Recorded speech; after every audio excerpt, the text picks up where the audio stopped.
Hey everybody, Lowell at TechFix here, and I am in TechFix Studios today with Eric Walker.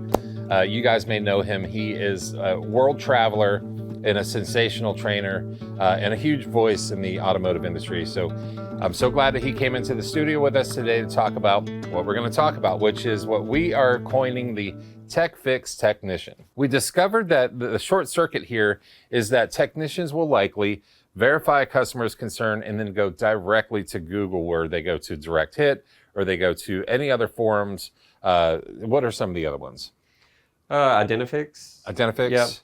Yeah. There's YouTube. YouTube. Oh, yeah, YouTube. Mm-hmm. Yeah. I walk into shops and I see guys watching YouTube videos all day long. So, so we're going to dive into that a little bit. And then how do we fix it? Do we need to fix it? Well, we're going to talk about why you guys should brush up on your basics if you're a technician, and why you need to have a solid knowledge base. Now, one of the first times that Eric Walker and I ever met in our think tank, we defined what a master technician should be. Now, that is somebody who has a deep knowledge and understanding of every system on a vehicle. Somebody who can verify the customer's concern, diagnose that concern, perform the repair in the allotted amount of time with appropriate tools and the appropriate parts, and then verify that that repair has fixed the customer's concern, and then confidently hand the customer back their keys. It's pretty simple. Now, in the 2 years I've been saying that, nobody has challenged me on that. Now, they may say, well, they have to have 5 years experience, or they got to have this many tools or whatever. Okay, we get that, but primarily at the core, that is the definition of what we consider a master tech, at least here at TechFix, to be. So what we're seeing is that almost all those bullet points still exist, except for the deep knowledge and understanding of every system on a vehicle. Yeah. Now, why would you need to have a deep knowledge and understanding of every system on a vehicle if I have YouTube? Yeah, I mean, it's about the experience, right? It's about having what I call human capital. It's about having an ability to overcome situations without the need for outside influence, right? It's, if you have that ability, it's transferable. You can take it to other parts of your life. You can take it with you. You can take it to any brand car, right? You hear technicians mention that a lot, right? Right. I don't know BMW. I don't know how do I approach that? Well, if you have the basic skills, the underlying skills, you can approach a BMW with a skill set. Right? And then once it gets to the particulars of that car, maybe you need some outside information at some point. But we know the basic foundations. We've talked about this before. Right. The basic foundations are critical in order to approach a problem on a car. Absolutely. Yeah. So, and we see a lot of dealership techs, again, because we've tested now about 1,500 technicians in our program.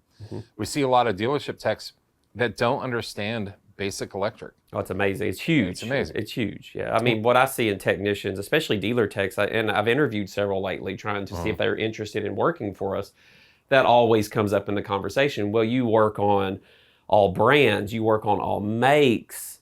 I'm just a Kia tech. I'm a Kia master tech, but how can I apply that to these cars? And they're interested, but they're also concerned.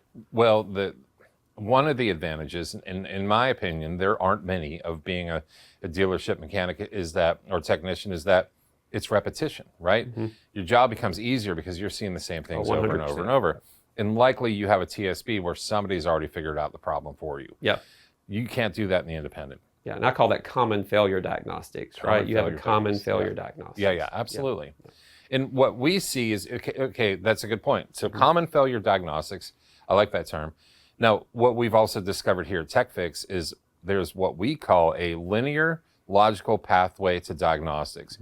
In our testing, if you've ever taken one of our tests, even like our IAE, our initial assessment exam, those are designed to test on, mechanics, technicians' knowledge, plus their ability to reason. So a lot of the questions that we put in there, that it'll say, hey, not pick the right answer, but the most likely answer. Right. And I trust me, I don't make any friends or fans with these tests. I didn't write them. I wrote a few of those questions. You're bad at that, Lowell. Sometimes you're a little abrupt. Yeah. Well, so we first did this, and I tell this to people all the time because it's a true story.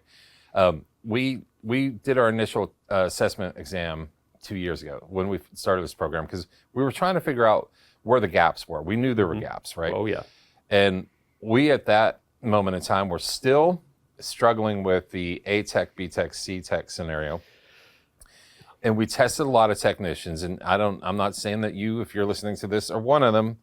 The likelihood's high, but we tested a lot of technicians who, in knowledge, were actually B-level technicians who considered themselves A-level technicians. And I had one technician, I don't doubt he's listening out there, but he's in North Carolina. We hope not. I'm not going to say his name. I'm not going to say what part of the state. Yeah. But he literally threatened to punch me in the face. Oh, we'll call him Bob. We'll call him Bob. Bob the face puncher. Yeah, so so we kind of abandoned that because I was like, I don't want to get anybody hurt, especially myself. So we went back to, testing for what where we saw the gaps, right? Yep. And we baked that linear logical pathway to diagnostic in everything that we do. Yep. Right.